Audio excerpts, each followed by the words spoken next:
All right, lecture 1 is called Each Ride. The PowerPoints for the lecture should be available in Canvas in the Files section.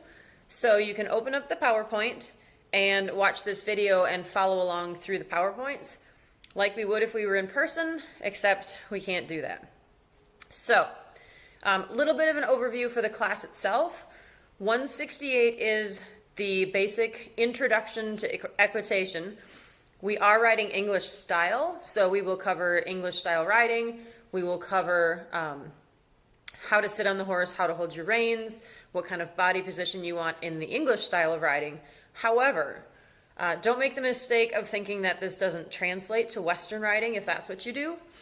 And also, if you are already a rider, we're going to have people in this class who have maybe never ridden, and we're going to have people in this class that might already be competing even at a high level. This class is required if you want to move on and take any of the advanced level English or Western classes, and also as a prerequisite to those moving on to Colts. So this class is designed to give you a basis of knowledge, kind of a foundation to move on to the other classes. Even if you're already a rider, even if you already compete, even if you compete in Western disciplines, this class should have something to teach you. I think you can take away quite a bit of information. It might be old information presented in a new way. It might be something you haven't thought about before, and it might just be sharpening your skills to move on in whatever discipline you're in. But take as much as you can from this class. I will try in labs to assign you horses that will help you out no matter where you're at with your riding. And in the lecture part of it, we're going to focus a little bit more on, if you're in college, you're on the equine track, I'm going to assume most of you want some sort of career in the equine industry. So this class is going to look at the horse through the eyes of somebody with an animal science degree in the equine industry that wants to have a career with horses. So not just, I like to ride, this is my hobby, I like to do this on the weekends and compete, but like I want to do this for a living. How do I need to approach it? What are the things that are important for me to learn? And this class is focused on the riding part of that, which can be important across many different careers or jobs in the equine industry. Having a working basic knowledge of equitation, how the horse should move, and how the rider should interact with that horse can help you across many careers in the equine industry, not just horse training, but also if you want to be a veterinarian, or you want to be a barn manager, or you want to work with sports medicine rehab in the equine industry, you want to do body work. All of those things require a good basic knowledge of good horsemanship and good equitation. So this first lecture is going to cover a lot of things that we will do in lab next week.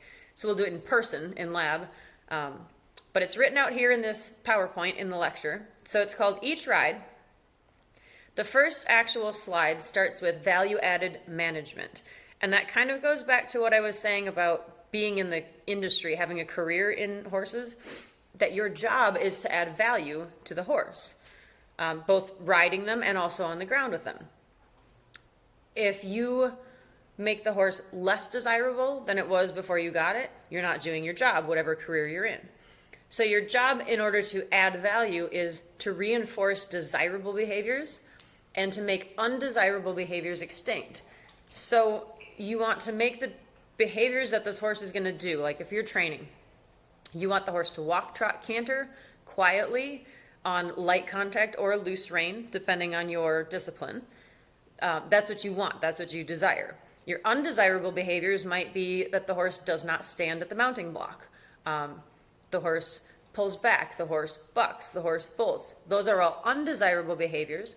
And as a horse trainer, those are the things you'd want to extinguish, and you want to reinforce the behaviors that are going to make the horse more valuable and more desirable to a buyer.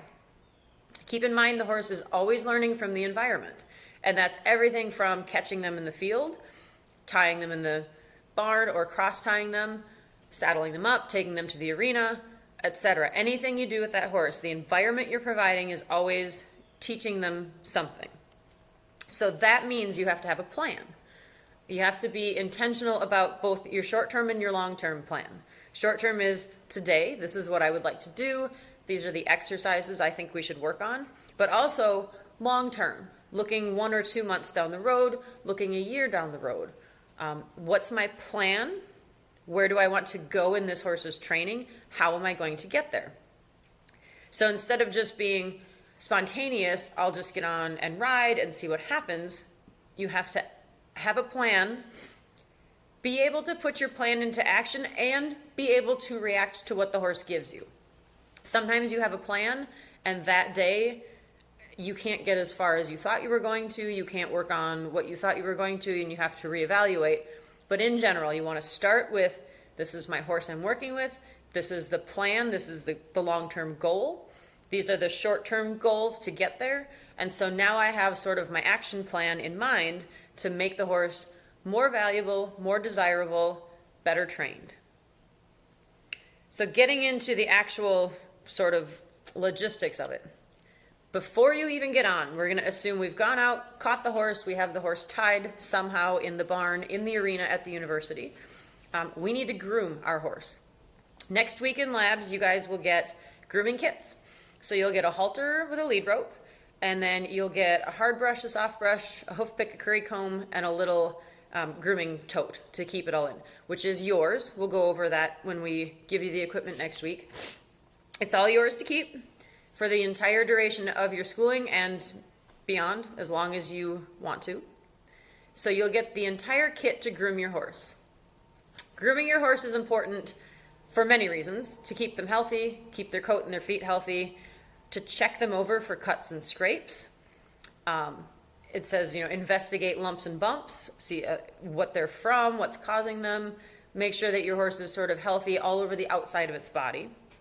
And especially to get all the dirt and debris out from underneath where your saddle is going to go, where your girth and where your bridle are going to go, which is kind of like having sand in your shoes. Like if you leave any dirt or sand on their skin and then you put your tack on top of it, you can create hot spots, you can create sores, you can create open wounds, which takes away time from training and also is painful for your horse. So we'll go over how to use your curry, how to use your stiff brush, soft brush, and how to pick out their feet safely so that you guys are all capable of grooming your horses before you put the tack on. Moving on to tacking up. So your saddle placement is crucial if you ride English, if you ride Western, even if you drive and you're putting on a harness.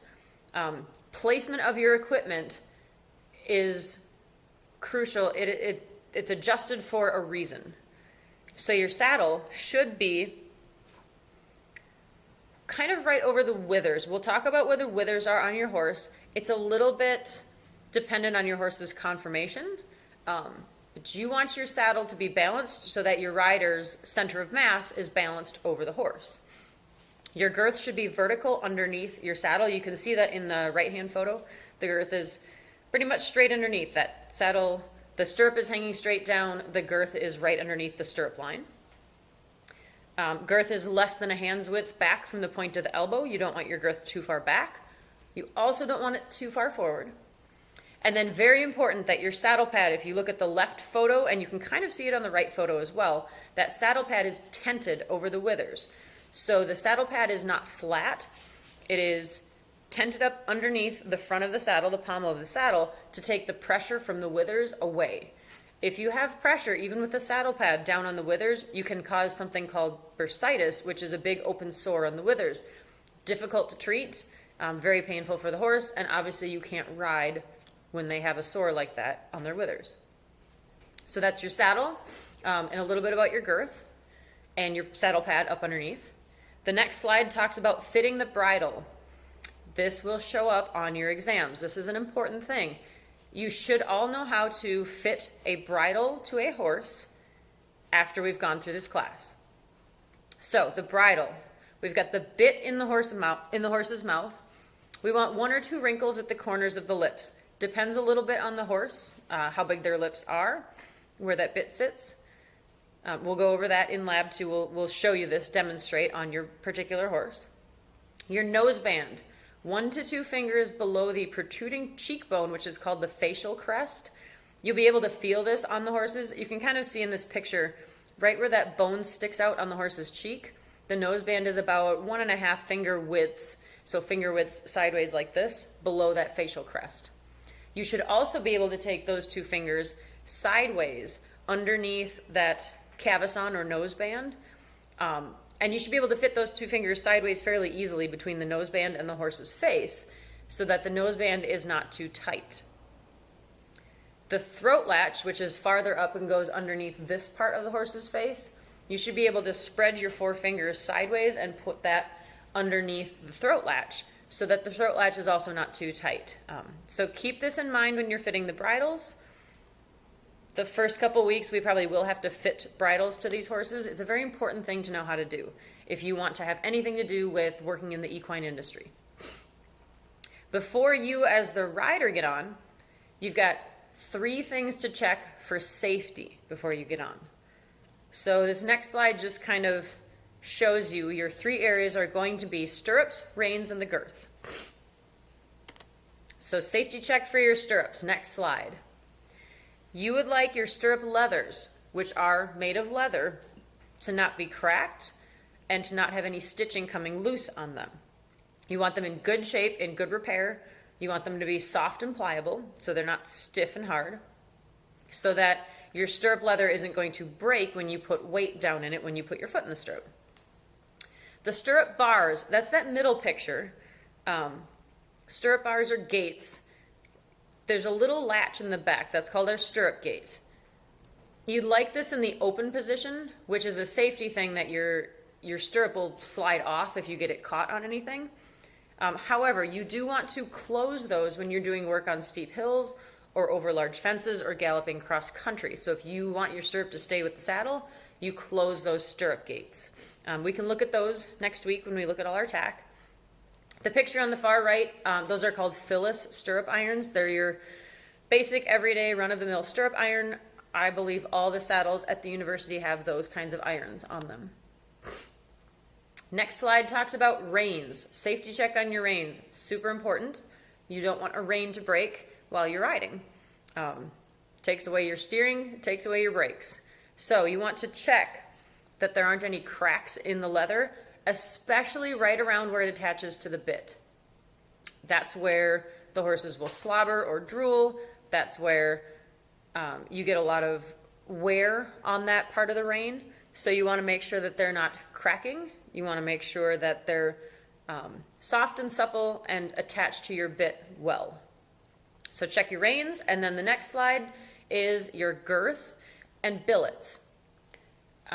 Your girth, whatever type it is, you want any leather parts to not be cracked, any stitching on the leather not coming out. If there is elastic on the girth, that the elastic isn't frayed. It's in good shape. It's attached securely to your buckles on both ends. Billet straps. The center photo shows kind of the underflap of an English saddle, and there are 3 pieces of leather coming down. Those are your billets. Those you want, that's where your girth attaches to, buckles onto. Those you want to make sure are in very good shape. The picture on the right, it shows you 3 billets that are in rough shape. You can see that they're cracked, they're frayed, they're very worn. And then 4 billets on the other side of the photo that are in very good shape. They look brand new. If your billets look like the 3 on the left, it is time to replace them. And that can be done. You can have a saddle maker replace the billets on your saddle if need be. So after you have brushed, you've curried, brushed, picked the horse's feet, you've tacked them up properly, saddle's good placement, girth, we'll talk about snugging up the girth next week when we have labs, and you've got the bridle on and fitted, then you take your horse to the mounting block to mount up. It says best to use a mounting block because if you get on from the ground, the weight of you getting in the saddle pulls the saddle sideways towards the left, which pulls very hard against the right side of the horse's back and creates a lot of tension in those muscles. If you use a mounting block, it takes that pull away, you're higher up and you can get in the saddle more easily and quietly. It's easier on the horse's back and it's easier on you as well. So we use the mounting block. You're going to take up the slack in your reins, so you're going to have both reins in your left hand, and possibly grab a little mane for security. Face the rear of your horse, because if they take a step forward, they sort of step into you, instead of, if you're facing the front, if they step forward, they step away from you, so it helps keep you safe. Although ideally our horses will stand still at the mounting block. You'll find most of the university horses do. A few are a little less inclined to stand still. Put your left foot in the stirrup, swing your right leg over, and this part at the bottom is super important. Be careful not to thump on the horse's back. Don't land on the horse's back with your seat. You're going to catch your own weight in your thighs and your stirrups and then settle into the saddle. You'll see if people thump into the saddle very hard, the horse normally will step forward from that because it's sort of an abrupt cue on their back and it's uncomfortable for them, and they will rush forward if they feel that. So it's your responsibility as the rider to hold your own weight when you're riding and also when you're getting on.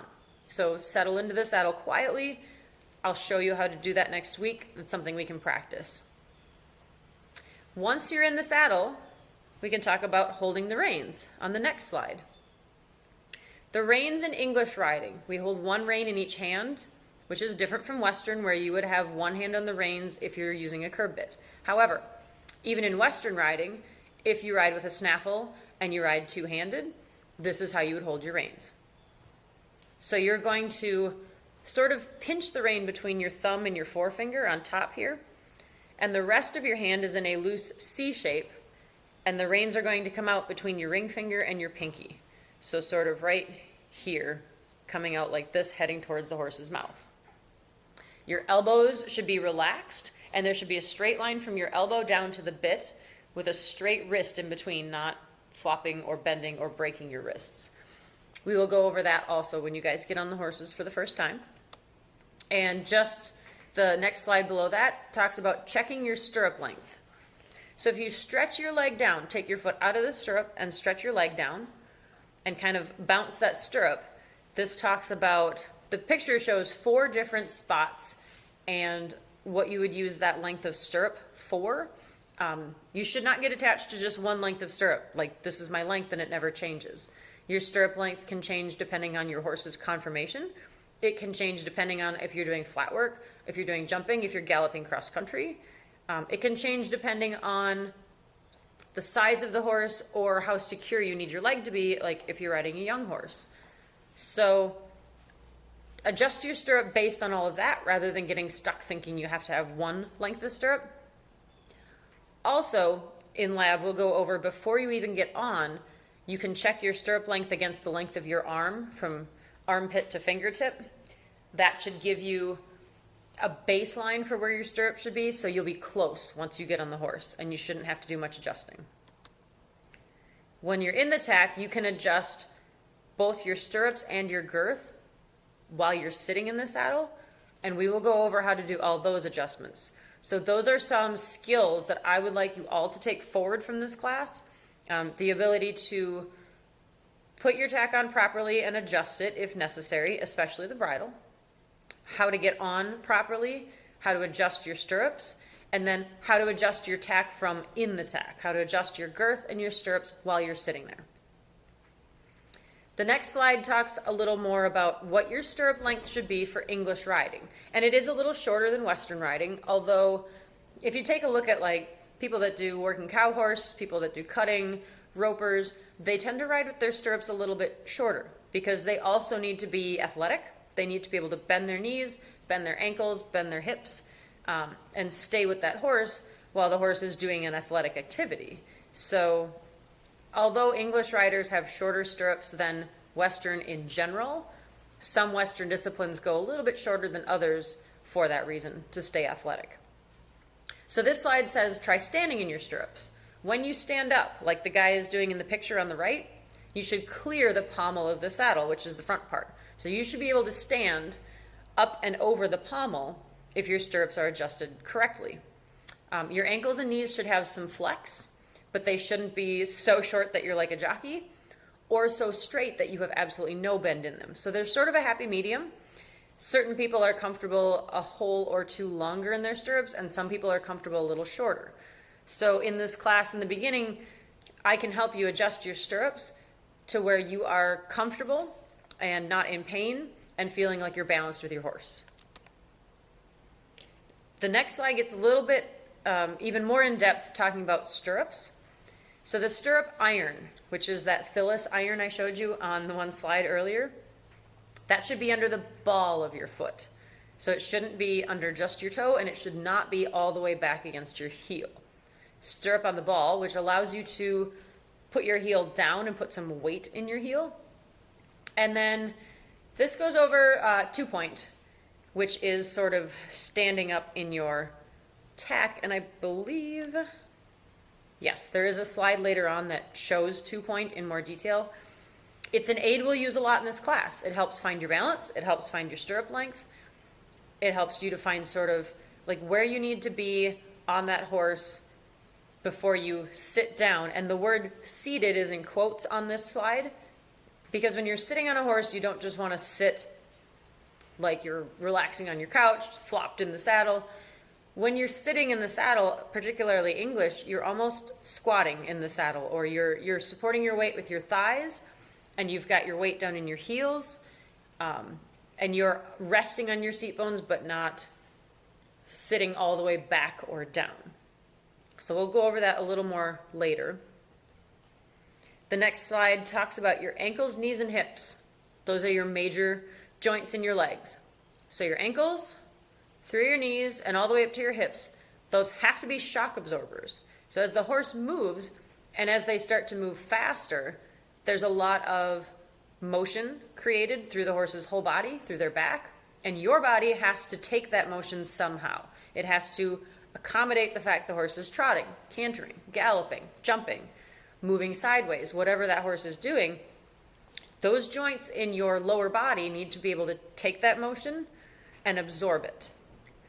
So your joints have to be relaxed. They can't be rigid. They have to be able to bend. And when you talk about your ankle flexing, that goes down the back of your Achilles tendon, should stretch down and out. People who have trouble keeping their heels down can make that better by stretching their Achilles tendon. So doing something like putting the ball of your foot on a stair, on a step, and stretching down through your heel can help stretch the Achilles tendon and give you a better ability to keep your heels down while you're riding. Wiggle your toes when you're standing. So you go up in your 2-point, wiggle your toes around. Helps to keep your foot relaxed and your ankle relaxed. I talked a little before about the stirrup should be under the ball of your foot, not under your toes. If the stirrup moves forward under your toes, your calves will be tight. And if your calf is tight, you can't stretch down through your heel. The other way, vice versa, if your stirrup goes too far back, kind of towards your instep or towards your heel, your ankle will be stiff, and then your ankle won't be able to absorb any of the shock of that horse moving. And if you have a stiff ankle, you'll have a stiff knee and a stiff hip and a stiff waist and a stiff torso, and so that stiffness travels all the way up your body. Everything starts at the base, and the base is your leg. So talking about correct position, we talk from the bottom up, because if you have a good foot placement in the stirrup, if you have a good flexed ankle, knee, and hip, and your body is stacked up correctly, your upper body is much easier to manage because your foundation is very secure. Our next slide kind of moves to the overall good balanced position. So this line drawing on the left, you can see that the rider has a good flex in the knee and the ankle, and wood in the hips also. And this straight line, top to bottom, runs through the rider's ear, shoulder, hip, and heel. It should sort of bisect your body right at those points. Arms are relaxed at your sides, not straight out this way, not behind your body. Relaxed meaning you can have some motion. Your elbow is the hinge joint that creates a good contact with the bit. So your elbow has to be able to move a little bit back and forth with that horse as it's moving along. So relaxed elbows, relaxed arms, straight line from the elbow all the way to the horse's bit. And then really important on the bottom, thighs in contact with the saddle. we're going to do an exercise related to this in our first riding lab. So not next week, but the week after. The first week you get your horses and you get on. We're going to do an exercise to show you kind of how much thigh contact you need with the saddle. So contact through your thighs, through the inside of your knee, sort of the back inside part of your knee, and the upper part of your calf should be in contact with the saddle and helping to support your weight. So that's a super important point, especially when we start talking about jumping. That'll be very important. The next slide starts to talk a little about your position in motion. There will be another lecture coming up where we talk more in depth about how to ride each gait and what your body should do. But in general, there's two different things that your seat can do while you're sitting on a horse. Your passive seat is where you sort of allow the horse to move you in the saddle. You're just along for the ride. If you think about going on a trail ride, when you're sitting on the horse and the horse is walking, you do not sit totally rigid. You do not sit completely like still. Your hips are moving, left hip, right hip. We will talk about how that follows the horse's hind quarter motion, that the back legs move your seat in the saddle. You guys will get to feel that when we start riding our horses. So the rider should remain fairly quiet and just let the horse's motion move you. The opposite of that is an active seat, and in particular the active driving seat.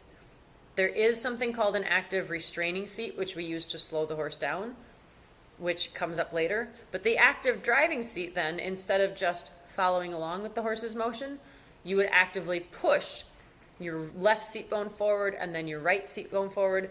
And that encourages the horse to take these longer steps with their hind legs, which makes them cover more ground, have a longer stride, be more supple through their back. So when you have your good position in the saddle and you start moving, your seat can do these two different things. It can follow along or it can actively sort of push. Next slide is more your whole body position in motion. So starting with your lower body, I said we always start at the bottom because that's your foundation. Your legs should follow the saddle. The saddle's following the horse. The saddle's going where the horse is going because it's attached to the horse. So if your legs are following that saddle, your inner thigh, your knee, your upper calf, then your leg is moving with the horse instead of moving against the horse or at a different time from the horse. Heels down lower than your toe. So a slight weight in your heel, and that depends a little bit on your conformation as a person, how low your heel is going to go, how flexible your ankle is going to be. But you do want a little bit of weight in your heel, which helps anchor your leg down and around that horse. Your upper body, your elbows are what allows your arm to follow with the bit and have contact with the horse's mouth. So in this picture, if you draw a line from the rider's elbow, it should go pretty much straight to the horse's mouth, and you can see that there's a little bit of tension in the reins carried between horse and rider, so the reins are not loose and floppy. And then your upper body is stacked on your lower body. Not rigid, like holding your shoulders up and open, but also not slouching forward. So your shoulders should not be here. They also don't need to be way back here, but as though you've got, good posture. Elbows straight, shoulders straight, elbow hanging loosely at your sides, and your upper body stacked on the good foundation you have in your lower body. And again, it says at the bottom, this is easily achieved if you've got a secure leg. Your upper body falls into place much more naturally. That's why we focus a lot on lower body position, because if you have poor lower body position, your upper body is about impossible to do because you don't have a foundation. Once you get the foundation, the upper body is much more easy to achieve. Second to last slide talks about these two main seat positions. So this illustrates on the far right your 2-point. And we'll talk about that one first, actually. So your 2-point, among the many uses, is to find your balance in your legs before you sit back down. So this rider on the right is up in 2-point. You can see how his seat is out of the saddle, weight supported on the thighs, inner knees, upper calves, weight down in the heel. In addition to being a tool to help you find your balance, this position is used for jumping, galloping. We use it for warm-up. We use it for cold-backed horses. You can use this on a bucking horse because it will get you out of the saddle and keep you more secure than sitting in the saddle will. And we also use it just as a tool for strength. It helps strengthen your balance. It helps actually strengthen your legs, and helps to make you more balanced in any position in the saddle. So moving on from 2-point, 2-point will find your leg position. If you bend your knees to come back to your seated position, again, this is not seated like lounging on the couch watching Netflix, but supporting yourself through your core, through your thighs, inner knees, upper calves, just like you would in that 2-point, except now you've settled your seat bones into the saddle. So that's your seated position. In between these two positions, there's a lot of variation. So 2-point is not just one position, and seated is not just one position, but there are little tiny variations. You can be a little farther back, a little farther forward. You can go way into your defense seat or your drop seat on cross country. You can go so far forward in 2-point that you're practically standing up on your horse, or shorten your stirrups and go like a jockey extremely far forward. And then any sort of a range in between. They all have their uses, and as you become a more educated rider, you're more able to use different seat positions, and you know how to use them to help your horse in different positions. So the conclusion, our last slide here. The whole point of this is that a solid position is your foundation for everything you want to do. It does not matter what discipline you ride. It does not matter what style of saddle you ride in. If you do not have a good position or a good seat, you can't have clear aids. And the less clear you are with your horse, the more confused they are. If you've ever heard about anybody talk about noisy aids or a noisy rider, that means they move a lot. Their legs are moving, their arms are flapping, their head is bobbling. That's confusing to the horse because the horse thinks you mean something even though you might not.